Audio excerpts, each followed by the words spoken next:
Namaste and welcome. Welcome everybody to another edition of Bhakti Speaks. So happy to see everybody and know that you're all having a wonderful time. It's summer, beautiful out there, great out here in Joshua Tree. Today we have a very special guest, Zoe Kors, who's a very, very dear old friend of ours and has been in the movement for many, many years and has so much to talk about and so much to share. Welcome, Zoe. Thank you so much. Hi, Sridhar. It's such a pleasure to be here with you today. Great. Okay, so we'll start off, and I'd like to discuss a little bit about, tell us a little bit about your background, how you got to the place you're at now, wherever you are at, and then I want to talk about your fantastic book that you just recently came out with, Radical Intimacy, and I read it. It's absolutely fantastic. So let's get into it. Bring me up to date and tell the audience a little bit about who you are and how you got here. Okay. Yeah, thank you. So I've been part of the Bhaktifest family for a long time. One of the things that I used to do is design all of the printed programs, right? I have a previous professional incarnation as a graphic designer and branding and help people find their identity in business. And then I parlayed that into a sort of coaching career and got a bunch of education and training and certification, and found that one of the things that I really felt called to do personally in my life, I felt like I wished my relationships and intimacy would feel like it did when I was on a yoga mat or a meditation cushion. I felt like there's an aspect of sexuality and relating that could feel so much more fulfilling, that feeling of being in my body on a yoga mat when you think about being in asana and having the body be a bridge to the divine, and sort of experiencing my own humanity in my body, but also that transcendence into the mystery, the unknown. So I pursued that kind of as a guiding light towards now a pretty established and successful career, helping people have more fulfilling, intimate lives. And that what that means really, and Radical Intimacy, the book that you mentioned, is really my idea of radical intimacy. And what that is that that intimacy and deep connection is not necessarily what we think it is. It's dimensional, it's broad. You don't need to, a lot of us think that we mistake the idea that intimacy is what happens between two people. But really, there's so much opportunity to live a deeply connected and intimate life, first by connecting with yourself, by connecting with the universe, the divine, and having all of that inform our interpersonal connections. Where's the separateness on that? How do you work through getting to a deeper place within inside yourself, and then at the same time cultivating that deeper space with a partner? Yeah, I think the idea of sort of what I lean into really most of all is the Buddhist concept of relative reality and absolute reality. Right. So we're living in the relative reality is really our humanness, our what we see, what we hear on this plane, on this earthly plane, and the Leela. And then bringing in, holding both, at all times, connecting to the larger context, the place in which there is no separateness, right? And understanding that we're just a wave in the ocean here. And when we recognize that all on our own individually, then we have a much greater tolerance of being with the person that we're with and understanding their connectedness and their individuality, right? So we're all connected, we're all one, and we also have this expression that we have to navigate together to create a life on this plane. So I work on uniting couples a lot through their oneness and their connection to the universe through sexuality. So that's where the sex comes into play, which is I'm certainly what I'm doing in the world of sexuality from a tantric perspective is not necessarily new or different, but I think, I think my secret sauce or a specialness or unique, voice in this space is that I'm, and you'll identify with this, I'm a no BS New Yorker. Very, not the least bit woo-woo. I grew up in New York. It was I did yoga. I practiced yoga since I was 20. But there's no spiritual bypass here. And so I'm able to kind of, I've spent the last 30 years in Los Angeles, which is, the epicenter of spirituality. And so I've been walking those two worlds, and when I got a book contract and set out to write this book on intimacy, and there's a lot of like Ram Dass, and I'm a Zen Buddhist, and so there's a lot of Zen in there and koans, and there's also a good deal of like New York, tell it like it is, real talk. That's nice. Similar to what we're doing on this show. Yeah, exactly. I notice when people get into relationships or they're in relationships, everybody's always interested in changing the other person, right? No matter how you get into this, it's always the same. I watch it, I look around, it keeps me pretty much isolated into myself when I watch everybody's interaction with each other. What's your take on it? Yeah. I deal with this quite a lot. In fact, I just had a client session this morning in which I urged this couple to stop focusing on what their partner was doing wrong or wasn't doing, for them, and to focus instead on what they're doing for their partner, and without expectation of return. Like, just be a giving machine, look, we get in relationships and we play out our inner healing, our inner story. We're born alone, we die alone, and we're walking this path for our lives. And depending on where you were raised and what sort of cultural context and narratives you've internalized, if we start to really look at our lives more as, we're all individuals, and we come together and come apart and come together and come apart. And really, as Ram Dass says, we're here walking each other home. That's really what I see as the larger context. And without that spiritual component, the sort of psychology of relating is troublesome, so when I think that when you look at wanting your partner to change, if what you're looking at is a selfish reason for that, I want my partner to change to be more like I want them to be, you can let that go. That's not right thought. If you're looking at your partner and you want them to change because you see that that's a natural, beneficial growth point for them, or an evolution or enlightenment, that's great. I was taught early on my spiritual path to wake up every day and set my partner free on their path. And I think that's been a really beautiful and important and powerful and not always easy practice for me in relationship.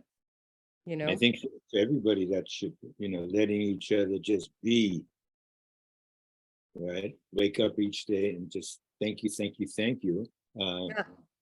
For being together or having another day, and go ahead, honey, and enjoy your life and be happy. And I'm here to support you, but I don't see that manifesting, because everybody's so caught up with this life drama, this Well, negativity of living in life.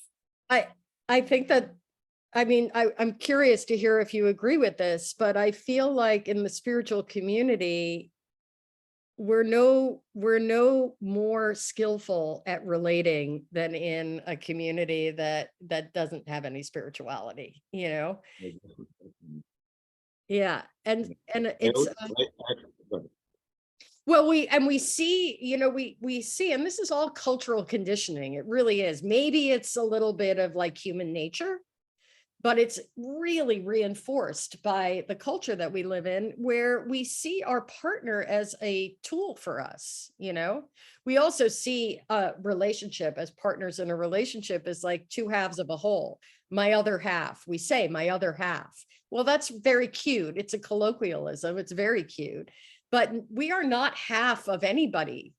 We are whole individual people with a purpose and a dharma and a reason to be here, and the work that we need to do, and the wounds we need to heal, and the karma we need to clear. And like, that's of utmost importance. And maybe that makes me unromantic, but you know, that's what we're here for. So if we can help each other fulfill on our sort of lifetime purpose here, that's what really the partnership is about, in my eyes. I think I know we have to go through the romantic part of everything, the stars and stripes when you first meet somebody, how the heart flutters and, you know, the movement is there, you know, you get excited to talk and then the work comes, and either you're committed to do the work, but that's a lot, you know, a new relationship and fluttering and doing the work. It's a lot to undertake. Yeah, it's a lot of stuff, and it's a commitment. It is. And in this flighty time frame of life over the last 20, 30 years, is it possible? I mean, is this possible? I mean, you're looking at a woman who's been in 3 marriages.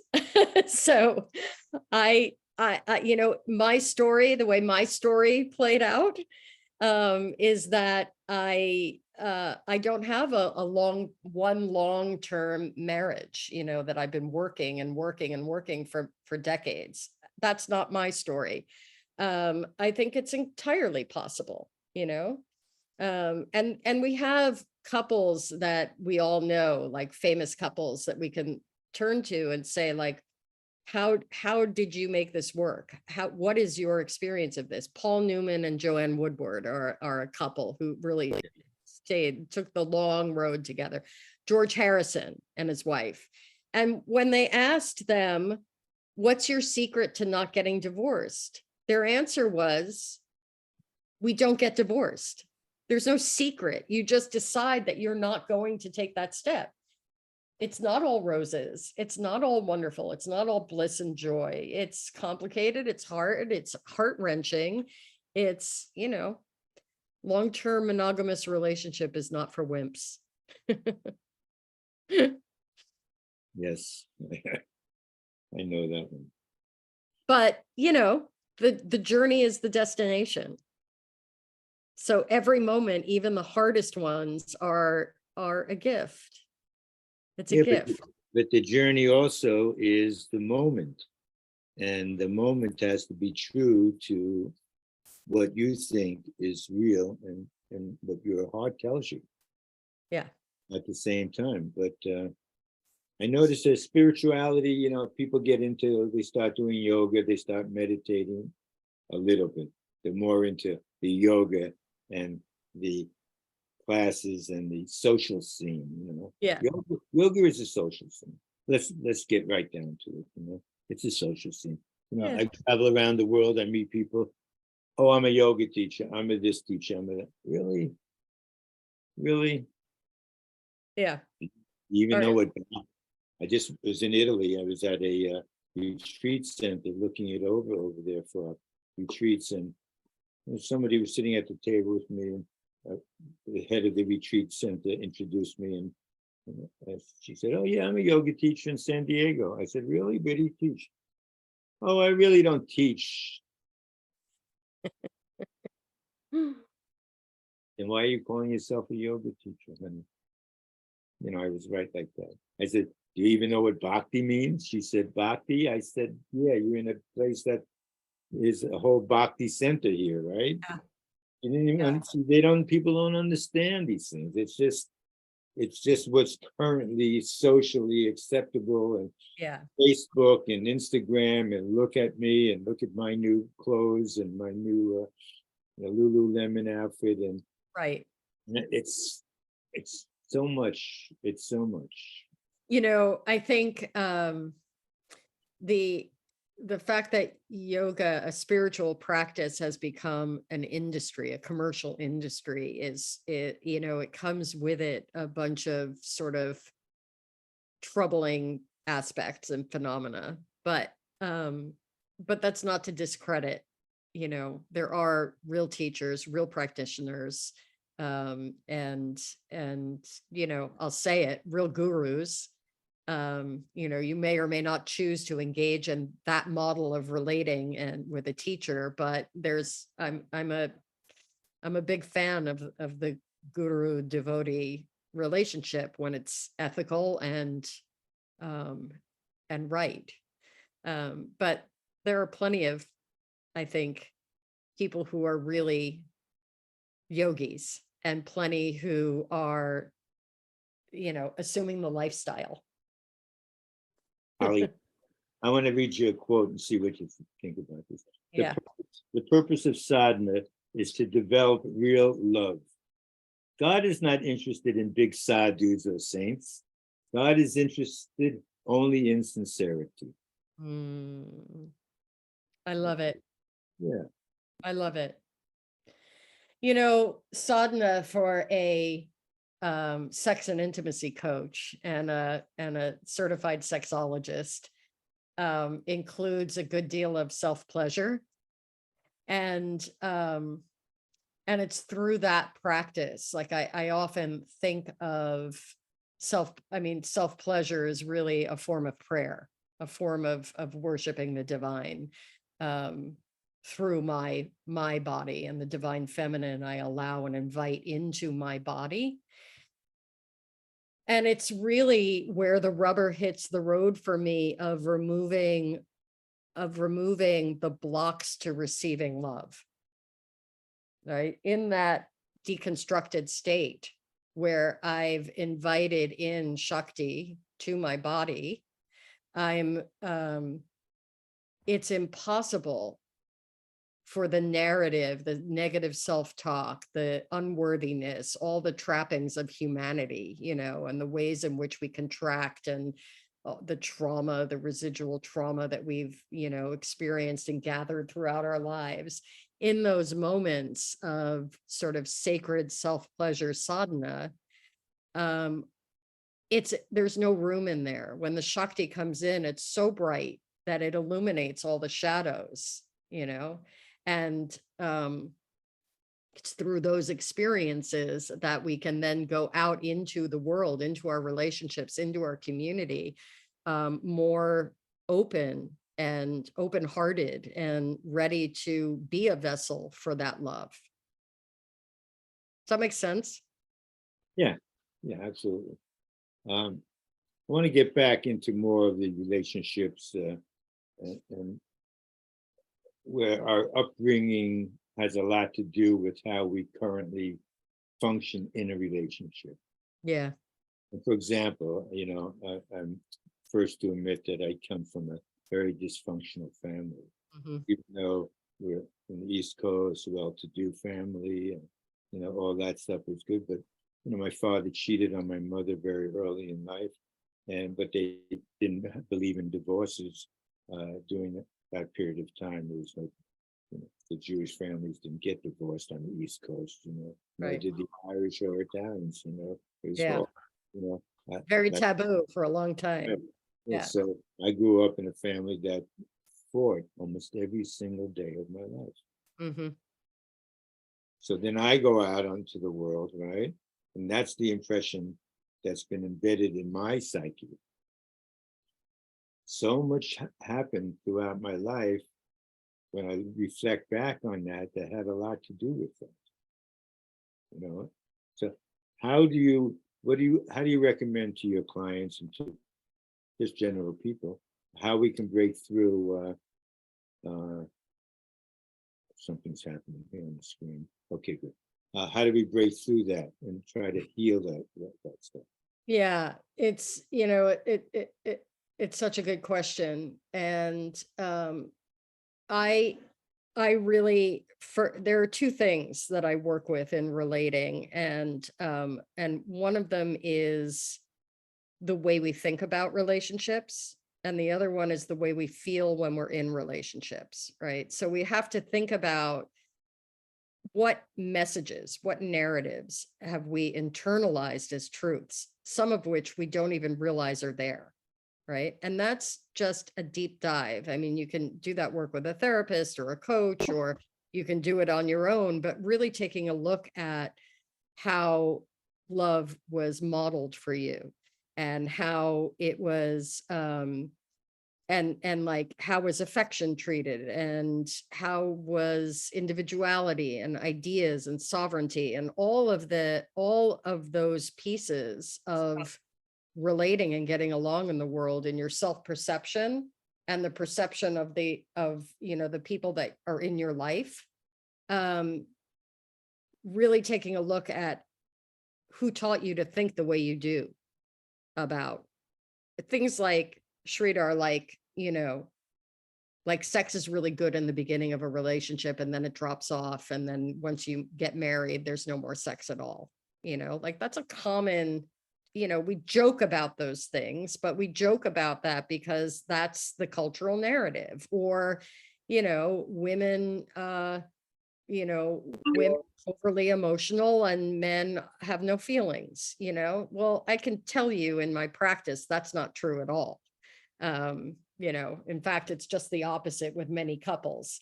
So there are all these ideas about relating, hundreds and thousands of them. So the real work is to figure out what was modeled for you, what else exists, look at the whole thing, adopt beginner's mind. Like, how liberating it is to say, I know nothing, and to get really curious about yourself and somebody else. Like, we get so attached to being right or to knowing stuff because we're rewarded for that. But when you show up and you're just really curious about, like, I think this is true, this idea, this concept, I think this is true.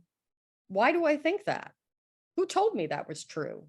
And do I really know it's true? Like, maybe there's a different idea to be had here, different way of showing up in life. So there's that piece of work. And then there's the taking responsibility for that. Look, I know when I get overwhelmed, when I'm like, I've got too much to do and I'm overwhelmed and I've got a million things on my list, and my husband comes in and needs a piece of me. He's my husband. He needs some attention and relating with his wife. I know that when I am overwhelmed, I'm unavailable to him. He needs me, not a lot of me, but he needs some good quality time. Hardest thing for me to deliver for him. But I take responsibility for that, and I see him, and I don't make him wrong, right? I don't blame him for my overwhelm. I don't make him wrong for wanting a piece of me. I know that I have this tendency. This is part of the challenge of being in relationship with me, and I own that, and I compensate, and I care for myself, and I care for him. There's a way to navigate all of that. When you've got two partners doing that, that tends to work. So knowing yourself and then taking ownership, owning your shit is what I say. You've got to own your shit. And where does the healing, the past healing, come in? How does that happen? Where does that happen? Well, it looks different for everybody. It really does. And It's scary to the other person a lot when you start acting out a lot of the stuff that how you were brought up. Right? Well, that's true too. And it's also, I mean, check it out.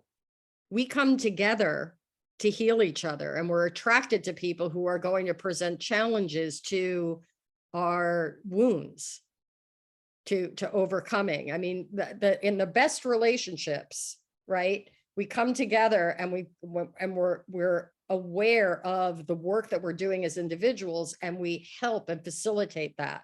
So you show up and you start yelling at me like, we can pretend we're in a relationship. You come and you start talking to me like you heard your father talk to your mother. And I say, what are you talking to me like that for? No way, ma'am. And then, like, I know that you're like, I know this isn't about me, right? From a place of like evolved, mature relating, I can say to you, like, I know you're working some shit out, but like, I'm not here for that. You have to be able to talk to me more respectfully. And then you say, huh, you don't, if you are on the path and you're doing your work and you're on the healing path, you're going to stop and say, huh, thank you for that, for being a mirror. I don't want to be that person. I've got a lot of anger. I'm noticing I have a lot of anger. I don't know what that's about. I'm going to go sit at my altar and meditate on that, or go sit in the hammock, whatever you want. I'm gonna take a look at what I'm so angry about, because actually you're right. It's not you, right? Those are two people taking responsibility. That process is healing. It's healing for someone who's working out their childhood trauma, to have somebody say, hey, I see you, you're hurting, you're traumatized, instead of you're wrong, you're nasty, you're an asshole, you're like, right? So you find partners that can hold each other in the healing. Yeah, but that's good if you're looking into finding a partner. But what happens if you're already in that partnership? Yeah. And the ego is so strong that most of the time it's not letting you say, okay, I have to take a step back and I have to own this. It's not letting you do that. Well, it's true, but that's where all the spiritual practice outside of the relationship is important. Like, I mean, I could quote Ram Dass all day, right? But where the only thing that I can do for you is work on myself. The only thing that you can do for me is work on yourself. And that's the truth. And then coming together in that space of love and not separateness, but coming together in that togetherness. Yes. I'll tell you something, Sridhar, something comes to mind too, that I talk a lot about in my workshops and in my coaching sessions, is that you as a partner, you have to take responsibility, like own the creation of a safe relational space for your partner to be vulnerable. You have to together create safety, so that you can come and say like, oh my God, I'm acting like a real jerk. Like, I'm sorry. And I get it. And have that level of vulnerability. Or like, I don't know what to do. I'm at my wit's end, or I'm in a state of despair, or I'm like, whatever it is, you have to be able to show your vulnerability to your partner, and for it to not be criticized, not be rejected, to be held. I end all of my workshops with having the participants say to each other, they're facing each other, and they've done some eye gazing and deep connection and exercises that I facilitate and guide them through, to cultivate deep connection, which means that they've been vulnerable with each other. And the last thing that they do is they say, I see you, I got you, I love you. And that's kind of the guiding principle, the mantra, if you will, of mature, spiritual, evolved relating. and you can say that to your barista, you can say it to your spouse, you can say it to your mother, you can say it to anybody, but that's how you want to show up. It's similar to I am loving awareness, I see you, I got you, I love you. That practice is incredibly healing. I can see that. It's a beautiful, beautiful example, because people are afraid to be vulnerable because there's nobody there to catch them Right. in their vulnerability. Right. Or you're vulnerable and you're opening the kimono and someone sticks a dagger in there, and that's the last time, which is really, you want to talk about the way in which we were raised and bringing our wounds with us. Developmental psychology, there are 3 big existential traumas in our life that we all go through. That's just part of the human development, our psychosocial development. When you're between the ages of 3 and 5, something happens in your life that you end up walking away with the realization, the sort of existential or consciousness bump that, like, it's my fault. I'm not enough. I've done something wrong. And it boils down to, like, I'm not enough. I fell short. It's my fault. And, with good parenting, you go through those and it's an opportunity for growth. Unfortunately, we have generation upon generation of not so great parenting. So many of us go through those moments, those developmental moments where we're left with that sort of wound, that trauma.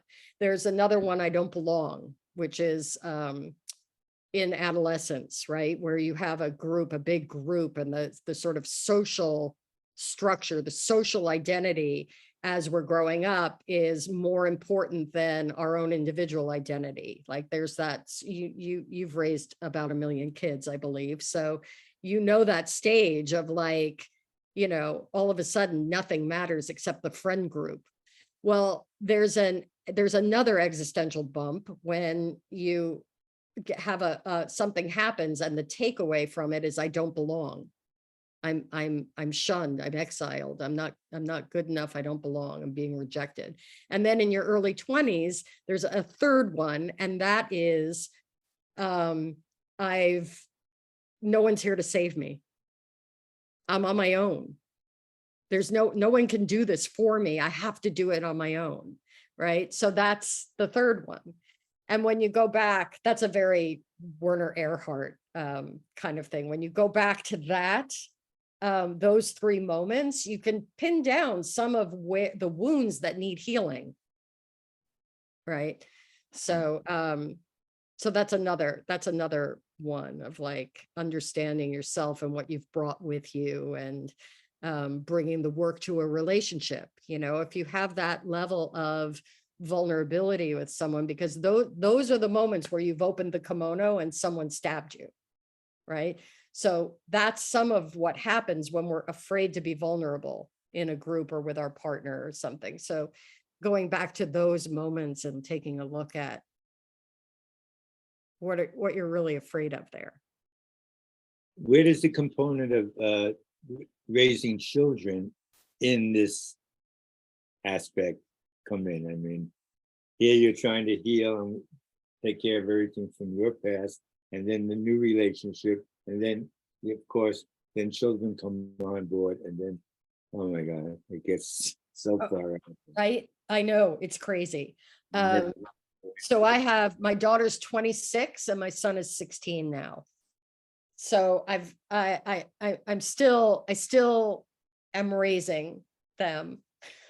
My daughter, I'm not really raising. She's getting her PhD and spends half her time in Antarctica. It's very long way for the umbilical cord to stretch. So, one of the things that I like to invite people to do who are raising kids or about to embark on the parenthood journey is to really think about all the things that they wish had gone differently in their upbringing. And you can do that. It doesn't mean that you're, critical of your parents. And I mean, they might be terrible people. Some people have terrible parents. And most of us had parents who were hobbling along doing the best they could, right? They did some things brilliantly and they did some things not so great. And so just taking an inventory and recognizing what is doesn't necessarily mean that you're, criticizing your parents. When you bring love and compassion and start to do the generational healing, you can understand like where they came from and the work that they didn't heal before they, carried on with their kids. So taking an inventory of what you wish went differently, and then setting some goals, like how is it, what do I want to, how do I want to show up for my kids? What, I wished that my parents had made it more okay to feel a full range of feelings and not have to be happy all the time. So I'm now in my parenting, I'm not going to tell my kids to stop crying. I'm going to ask them how it feels in their body, what their thoughts are, and to cry and let the emotions move through them, and help them be with difficult emotions better. Like that's one example of what you can do. Another thing that I love to help parents do is develop, like, agree with each other what the family core values are. What's our core values? My parents didn't name it as such, but they were school teachers and bleeding heart liberals and did a lot of service work. And if I could name it for them, their mission statement would have been, or their mantra is, that everyone matters. And so figuring out what you want your kids, like the values that you want them to embody in the world, make that happen and hold that out as like the sort of the measuring stick by which you make decisions. Is this in alignment with our values, or is this antithetical to that? You want to switch over to another topic because you brought up an interesting comment there, but I just want to end this part with this quote here. Real yoga is not to perfect physical posture, but to make every home a happy home. And that goes along with what you were just talking about. Exactly. Which it gets lost in that translation because we're not understanding the true purpose of this yoga, right? This philosophy, But that's okay because you got to start somewhere. Right. I mean, I often say, like, it's better to have somebody doing a sun salutation and thinking about what color nail polish they're going to have than not doing a sun salutation at all, Especially when they put the nail polish on before they go and do the sunset. You mentioned your parents saying everyone matters. Okay, now we're going to get into a little topic about everyone matters. Now, does everyone really think that everybody matters in today's society? The way I'm looking at it, this one thinks these people matter. This one thinks this person matters. These people, that people. This whole thing with this, I don't even want to use the words, but I'm going to use it so that we can dive into it a little bit. I do want to hear your interpretation of cancer culture and woke and so much stuff that we never were brought up like this, Yeah. We never had this as part of our upbringing. Yeah. So people might consider us the old man white kind of people, but I don't look at it that way. I don't look at myself as an old white person with old white standards and stuff like that. I feel that I might be an old white person, but I'm very open and I'm very in tune with what's going on. But some of this stuff is just on and on and on. It's just too much. What you thinking and feeling on those?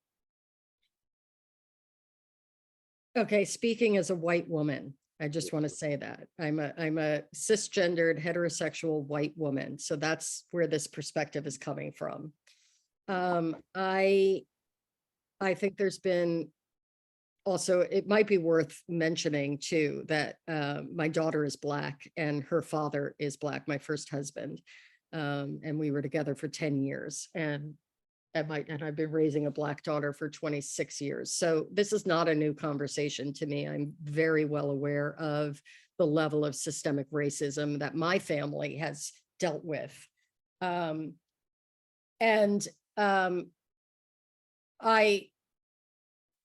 My sort of broad perspective on this is that there's a lot of, in the last few years, in the last 4, 5, 10 years, there's a lot of trauma, cultural trauma that is surfacing, that's okay to speak to, where we didn't used to be able to speak to it.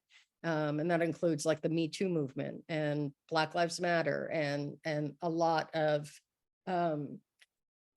sort of cultural racism and discrimination and trauma.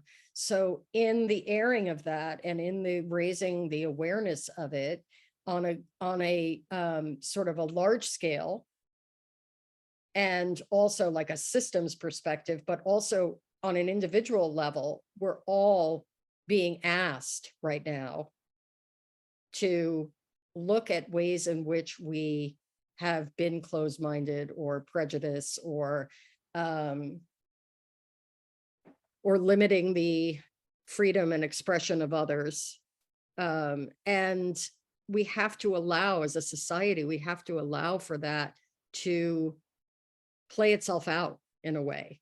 And it's uncomfortable. And the pendulum goes from one extreme to the other extreme, which is equally problematic, right? And leads to things like zero tolerance and cancel culture and no very little room for healing and redemption, right?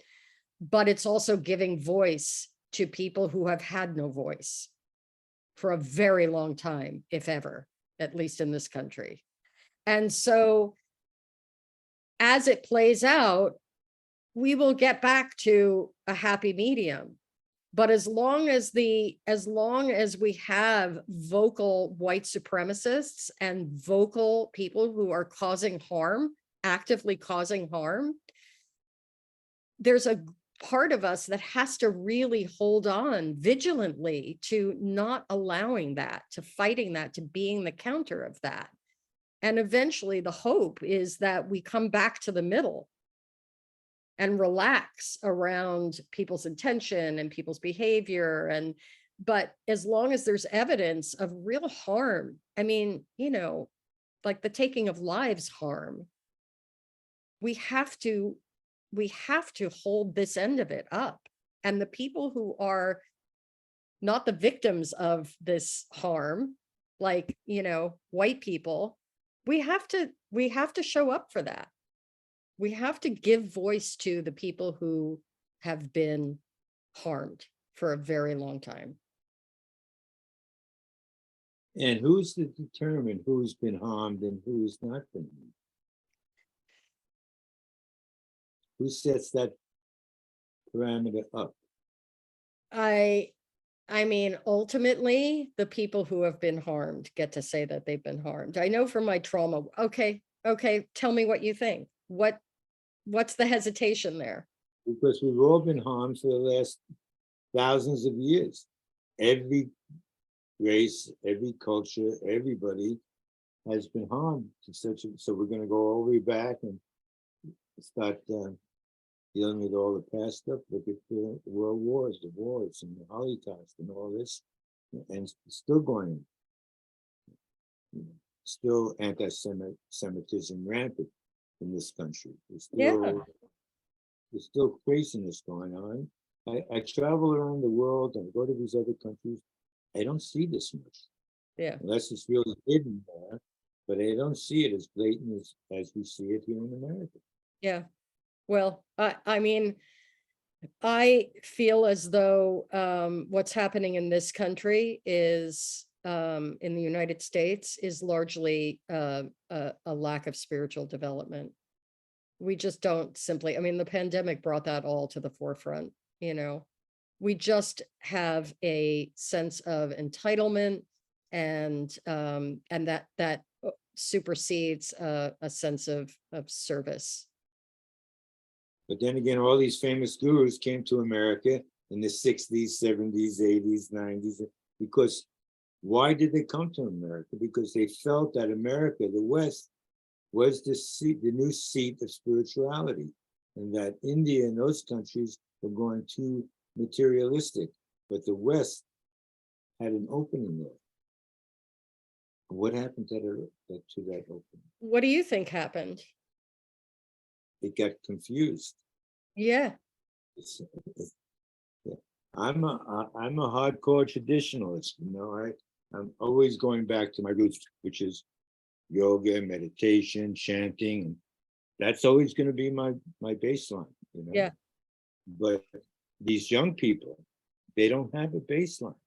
Their baseline is cancer culture and woke and all this kind of stuff, and how to deal with this and fighting and this and that. And I see it amongst my own family. Yeah. Yeah. Well, I mean, I I think that we have to give space for our young people to invent the world, create the world that they want to live in. And we've left them a mess, an ailing planet and a failing democracy. And it's really, I mean, what I think is happening here, and I mean, I'm not an economist, I really am not, but I think that the sort of the lack of opportunities, I mean, I see with my 26-year-old and her husband, and she's getting a PhD to do like ecology work, ecological, with an eye towards shifting around,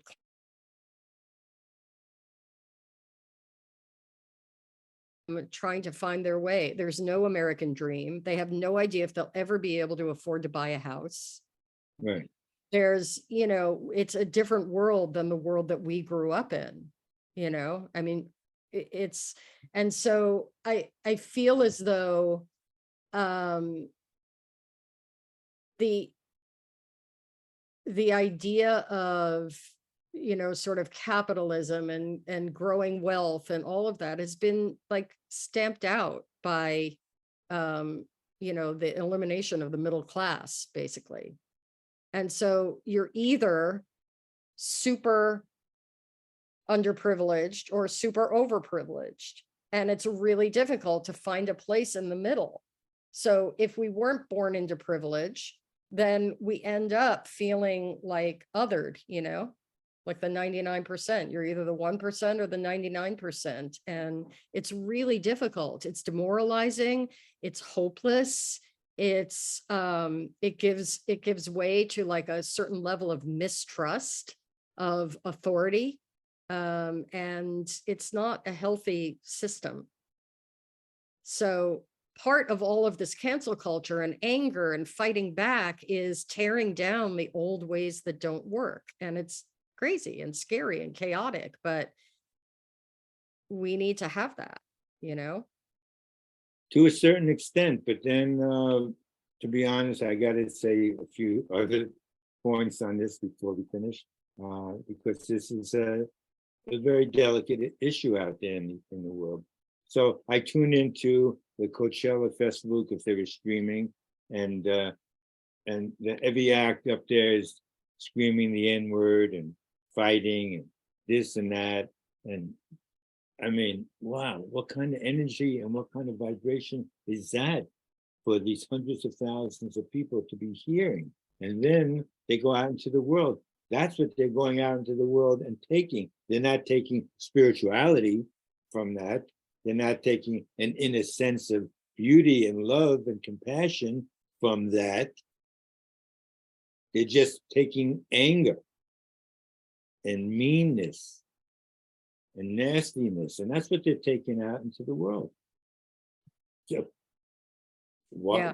What's this? Why are you saying that the youth have to go through this? You know, we rebelled against the Vietnam War. We marched against the Vietnam War. We marched in New York for Black Lives Matter in the 60s. Yeah. It's not nothing new. People act like all this stuff that's coming up now is all new stuff. It's not new. It's been going on and on and on. Of course.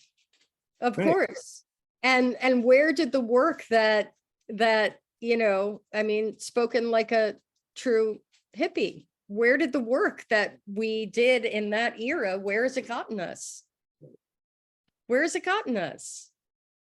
Maybe it's time to take a different tact here. And things are heating up, I mean, there's a lot of, we can't close our eyes anymore. We can't be in denial of what's actually happening here. I mean, it's scary, but we also can't, we can't live in a world of spiritual bypass where we walk around saying it's all love, while people are being murdered on the streets. But we actually individually have a hard time doing anything about that, other than keep on spreading love and compassion and caring and being there for each other on that deep level. And those of us who know to do that, who speak that language, who live that life and that purpose, that's why our work is more important than ever now. Our work, our being, our presence, our practice, all of it. All we can do is be the source of love. My rabbi said to me, my son went to Chabad Jewish preschool and had a lovely rabbi Yossi Mintz, who is the, Mintz's Blintzes, it's his family. And he said to me one time, he's Orthodox, so he couldn't really, he hasn't really read my work. And he said to me, reached out, he called and left a message and said, listen, I've been watching you. I can't really engage with what you're talking about because a lot of it has to do with sexuality. But he said, but I see you. And I'm going to tell you, you have to shine your light. You have to shine your light. You have to be a source of light in the world. He said, that's the only thing that you need to do, is to walk through the world and be a source of light. And I see you doing it. And it's so important. And I'm so grateful for the work that you're doing, because all of the suffering lives in the shadows. And once you through your presence and your voice, shine a light in those dark corners, the darkness can't exist anymore. The suffering has to go away. Talk about the shadow work a little bit, because that's a word that's thrown out a lot in today's new age culture. And yeah, I mean, shadow work came about, Carl Jung used the shadow to describe the parts of ourselves that we deny, that we keep under wraps, that are suppressed because they're uncomfortable and we don't like it. And it's not, it's ways in which we were raised to think, part of us is not okay. Right. And some of it is, their ideas and feelings that are, anger and aggression and, less noble qualities. And, the shadow, as long as we keep those parts in the shadow, they gain power. The more that we renounce something or deny its existence, I say this in my book, the piece of the trifecta of anti-intimacy: denial, deflection, distraction. So things, we end up living a dissociation in a way, or a lack of intimacy, when we deny something's existence, or we deflect. We pretend it doesn't exist and we're going to focus over here, or we distract ourselves with things that are not healthy and consciousness building and heart opening, like, compulsive behavior and substance abuse and whatever. And so, you know, the shadow really isn't so terrible. It's just a matter of being okay with being with yourself and really truly embracing all of you. All of you is welcome here. You know, even the stuff that isn't so honorable. It doesn't mean you have to take action on it, but it does mean that you have to accept all the parts of yourself. Shadow work is more beneficial in a safe environment. Absolutely. Absolutely. Sridhar, everything is more is better in a safe environment. Right? How do we get to that safe environment? How to navigate to that safe environment? Yeah, you want to know? Yeah. And I'm not blowing smoke up your butt. You go to Bhaktifest and immerse yourself in community that is like-minded, you know, and like-hearted. And we practice, or, you know, it doesn't have to be Bhaktifest. It can be the Zendo, it can be church or synagogue or, you know, the mosque. You practice that, the connection. You practice getting out of your way, getting out of your ego, getting out of your humanity, and connecting and plugging into the universal love. You know, God consciousness, Krishna consciousness, Christ consciousness, whatever flavor you spend that time and connect. Beautiful. Do you have a copy of your book in front of you there? I do. Hang on. Yeah, show it.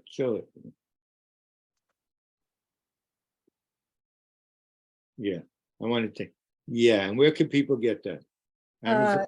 Anywhere you buy books, Amazon, Barnes and Noble, bookshop.org. There's an Audible version of it with me narrating it, reading it.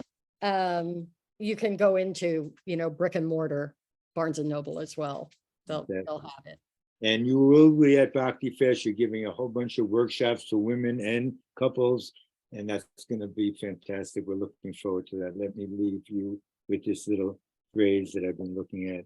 If you want to love, you must have a waxen heart. You must have a heart which is ready to melt when the emotion becomes too great. I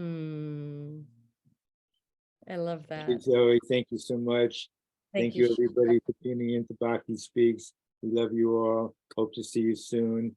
And thank you so much once again. Pleasure to have you today. Blessings. Namaste.